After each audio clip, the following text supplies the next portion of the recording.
Hello friends, इस video में हम इंडियन एविडेंस एक्ट के कुछ एमसीक्यूज कर लेते हैं। पहला है, as per section 1 of Indian evidence act came into force. तो कब आया था? 1 सितंबर 1872। As per preamble of the Indian evidence act 1872 the purpose of this act is, answer होगा to consolidate, define and amend the law of evidence. How many sections and chapters are there in the Indian evidence act? तो Indian evidence act में 11 chapters हैं, 167 sections हैं और 3 parts हैं। Indian evidence act apply, तो Indian evidence act जितनी भी judicial proceedings court के सामने होती हैं वहाँ अप्लाई होता है, एफिडेविट पे अप्लाई नहीं होता है। उसके बाद है, it applicable to Jammu and Kashmir also. तो टेरिटरी के हिसाब से it applies whole of the India. ठीक है। नेक्स्ट है, which of the following statement is correct? तो कौन सी स्टेटमेंट करेक्ट है? तो पहली स्टेटमेंट है, Indian evidence act apply to affidavit. तो एफिडेविट पे तो अप्लाई नहीं होता है, इसका मतलब गलत हुई। दूसरी है, Indian evidence act applies to a proceedings whose object is to determine a jural relation between the one party and another. ठीक है, एक पार्टी का दूसरी पार्टी के साथ जूरल रिलेशनशिप होती है, ये वाली स्टेटमेंट राइट स्टेटमेंट है, ठीक स्टेटमेंट है। ठीक है।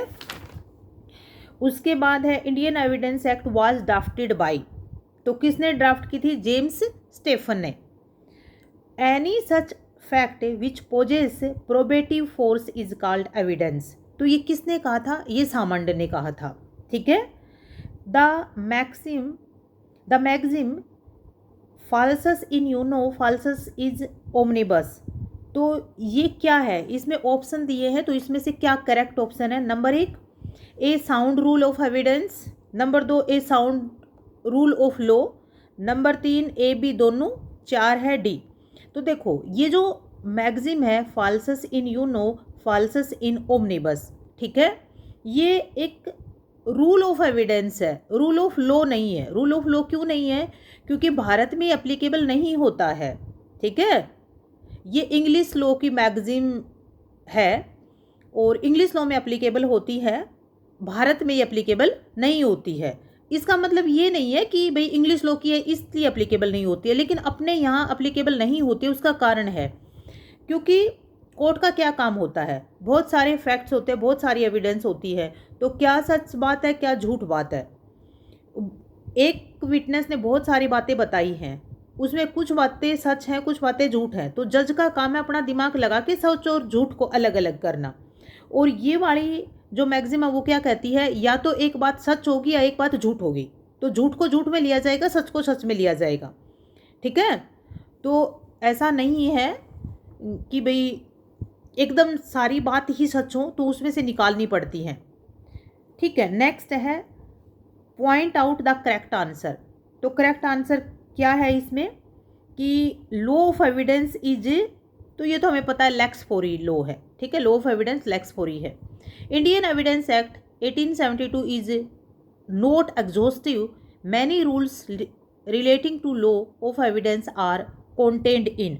ठीक है। अच्छा, हमारे पास एक क्वेश्चन आता है, क्या इंडियन एविडेंस एक्ट एग्जॉस्टिव है? नहीं, it is not exhaustive. Exhaustive का मतलब क्या होता है? वाइड नहीं है। ठीक है, इसके लिए हमें ज़रूरत पड़ती है ना, क्योंकि रूल ऑफ एविडेंस जो होते हैं, एविडेंस के जितने भी प्रोविजंस है वो कहाँ अप्लीकेबल होते हैं? भाई क्रिमिनल है तो क्रिमिनल में अप्लीकेबल होते हैं, सिविल होते हैं तो सिविल में अप्लीकेबल होते हैं। ठीक है, किसी भी डेफिनेशन की अगर ज़रूरत पड़ती है तो इधर उधर से लेते हैं, तो इसलिए it is not exhaustive. Indian evidence act apply to, तो ये तो हमें पता ही है कि जुडिशियल प्रोसीडिंग्स पे अप्लाई होती है। Which of the following is not included in the expression court under the Indian evidence act. ठीक है, तो कोर्ट में जजेज इंक्लूड होते हैं, मजिस्ट्रेट इंक्लूड होते हैं, कोई भी person authorised by court include होता है, लेकिन आर्बिट्रेटर इंक्लूड नहीं होते हैं।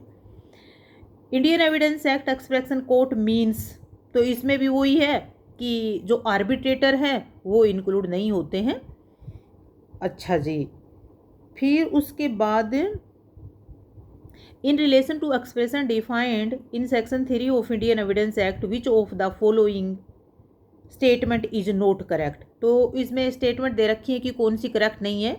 तो कोर्ट्स इंक्लूड आर्बिट्रेटर, ये करेक्ट नहीं है क्योंकि आर्बिट्रेटर कोर्ट में इंक्लूड नहीं होता है। ठीक है, बाकी की करेक्ट क्या है? State fact includes any mental condition of which any person is conscience.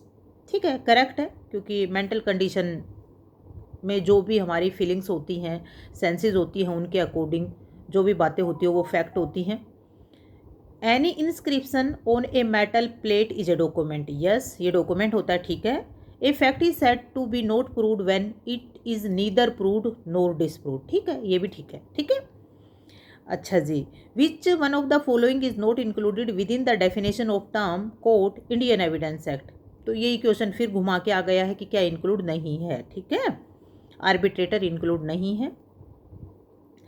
Fact can be physical as well as psychological fact. ठीक है, हमारे आज के 20 क्वेश्चंस हो गए हैं अभी के। अब थोड़ी देर में एक बार फिर करते हैं। ठीक है, बाय, जय हिंद, जय भारत।